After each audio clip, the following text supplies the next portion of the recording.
সালমান শাহরে কিন্তু আমি দেখি নাই কা। আমি সালমান শাহ মারা যাওয়ার পরে কিন্তু আমি ফিল্মে আইছি। দেখেন ডন ভাইয়ের সাথে আমি কতটি ছবিতে কাজ করছি, কিন্তু যদি ডন ভাই ডন ভাই তো সবসময় বইরা গেছে যে সে অপরাধী না, তার নামে কেস হয়েছে, হয়েছে, তারপরে সামিরা তার বউ, তারা নিয়েও অনেক আলোচনা সমালোচনা হয়েছে, যারা নিয়ে হয়েছে। যদি তারা মনে করেন এখন হইলে গিয়া এটা এই ফাঁসির মামলা না কি মামলা হয়েছে একটা, এই তো যদি তারা অপরাধী হইয়া থাকে, যদি অপরাধ কইরা থাকে, তাহলে তো আইন তাদেরকে ছাড়বে না, আইন তো তাদেরকে শাস্তি দিবই। আর যদি অপরাধ না কইরা থাকে, নিরহ মানুষের শাস্তি না হোক, এইটাই আমরা চামু ভাই। এতদিন তো শুনে আইছি যে সালমান শাহ আর লইয়া ডন ভাই লইয়া তারা বন্ধু ছিল, বন্ধু ছিল।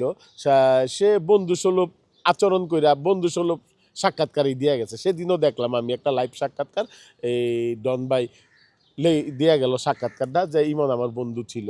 কিন্তু ভাই, মানুষের মুখে একটা, অন্তরে আরেকটা। যদি মনে করেন কোনো ব্যাপারে কোনোভাবে যেহেতু ওয়ে পাইছে, হয়তো কোনো দিক দিয়ে কোনো সূত্র পাইছে, নাইলে তো একজনের মানুষ একজনের নামে কেস করতে পারে না। পারে ভাই? পারে না। হয়তো কোনো একটা সূত্র পাইছে, তার সালমান শাহর আম্মা হয়তো কোনো একটা সূত্র পাইছে, না পাওয়াতে তাইলে এই মানুষগুলির নামে কেস করবো কেন? হ্যাঁ ভাই, হইতে পারে কোনো একটা। তারপরও আইনের ফাঁক ফোকর আছে, অনেক কিছু আছে।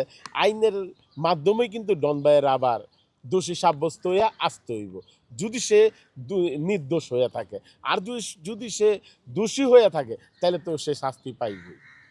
আমরা চাই আল্লাহর কাছে, যদি সে নির্দোষ হয়ে থাকে, যাতে এই মামলার থেকে যাতে তারা হয়রানি না করা হয়। আর যদি দোষী হয়ে থাকে, অবশ্যই সে শাস্তি পাইব ভাই। এটা আমরা মনে করি আর কি। আপনি তো অনেকগুলো পাপ বাপেরও কিন্তু ছাড়ে না, যদি পাপ কইরা থাকে। আর যদি পাপ না কইরা থাকে, তাহলে তার তো শাস্তি দেওয়ার কোনো কথাই আসে না। আপনি তো অনেকগুলো সিনেমাতে অভিনয় করেছেন আসলে ভাই, সেই হ্যাঁ, ক্ষেত্রে আসলে একটু জানতে চাই যে সালমান শাহ অনেক বছর ধরে আমাদের মিডিয়া ইন্ডাস্ট্রিতে নেই, সিনেমাতে আসলে কতটুকু ঘাটতি হচ্ছে এবং আসলে তার জায়গাটা পূরণ হবে কিনা কখনো?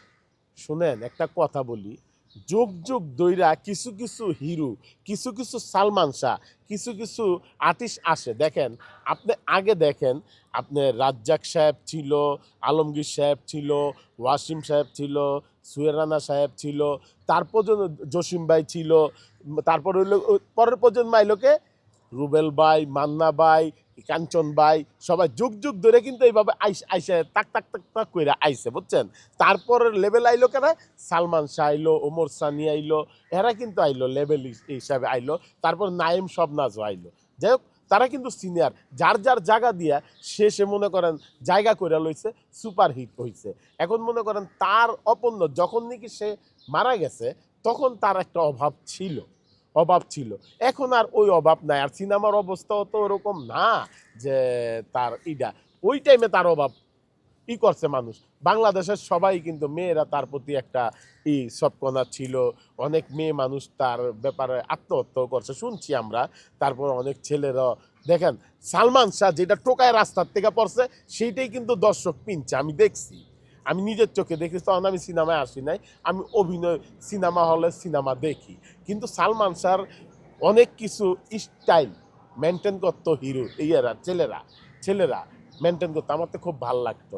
তো যে আমার কথা কি, কেউর জায়গা কেউই দখল করতে পারে না, কেউর জায়গা কেউই অপূর্ণ থাকে না ভাই। মনে করেন বললাম না, ছোটোর থেকে যেভাবে যেভাবে যেভাবে শিল্পী গিলে আইছে, আমরা ছোটোকালের থেকে জাগো জাগো দেখাইছি। এই রাজ্জাক সাহেবের থেকে দইরা, ওয়াসিম সাহেব, টাবেদ ভাই, সবাই এই যে মনে করেন আলমগীর সাহেব, তারপরে যে আমাদের এই যে কাঞ্চন ভাই, সুহেল রানা ভাই, তারপর আরও মনে করেন জসিম ভাই, সব আর্টিস্ট, মান্না ভাই, রুবেল ভাই, টুবেল ভাই, সবারই কিন্তু দেখাইছি। কেউর অপূর্ণতা কেউ রাখে না। এখন মনে করেন এই প্রজন্মে, এখন বলেন এই প্রজন্মে যারা মনে করেন এই যে সিনেমার অবস্থা আপনারা নিজেরাই জানেন কি অবস্থায় আছে। তো ওই টাইমে যখন এরকম থাকতো, তখন সালমান শাহ এক নাম্বার হিরো ছিল।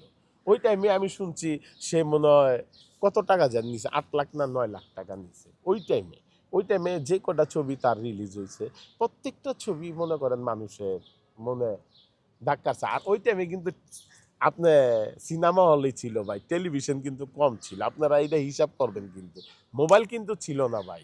এখন হল মোবাইলের যুগ নাকি? হাতে হাতে ধরাই দিছে আপনি একটা হাইরকেন মোবাইল, যে কোনো জিনিস আপনি ফাতা ফাতা করে দেখতে পারেন, একটা জিনিস সার্চ করলেই পাওয়া যান যে আপনি।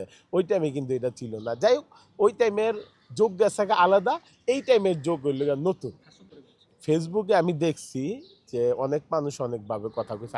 আমি একটা কথাই বললাম, সে মারা যাওয়ার পরে কিন্তু আমি ফিল্মে আইছি ভাই, কিন্তু তার নিয়ে আমি যে আলোচনা সমালোচনা করতে সেইটি আমার অপরাধ আমার মনে হয়। আমি কিন্তু তারা দেখিও নাই, সামনের থেকে দেখিও নাই, কিন্তু আপনি বলতেছেন এজ এ শিল্পী হিসাবে, তার জুনিয়র হিসাবে, তার হিসাবে আমি একটু কথা বলতেছি। দেখেন, মানুষ তো মনে করেন অনেক কিছুই কয়। আপনি মনে করেন চিলে কান লয়ে গেছে, কানের পিছনে দৌড়াইতেছে, চিলের পিছনে পিছনে কাম হয়েছে ভাই। অনেক মানুষের অনেক কিছু থাকে, এটা তার পার্সোনাল ব্যাপার ভাই। এটা তো আমি বলতে পারবো না, এটা শাবনুর আপা বলতে পারবো আর সালমান সাহেব বলতে পারবো, এই দুইজনই তার, সালমান ভাই বলতে পারবো, এই দুইজন বলতে পারবো, এই ব্যাপারটা আমি বলতে পারবো না।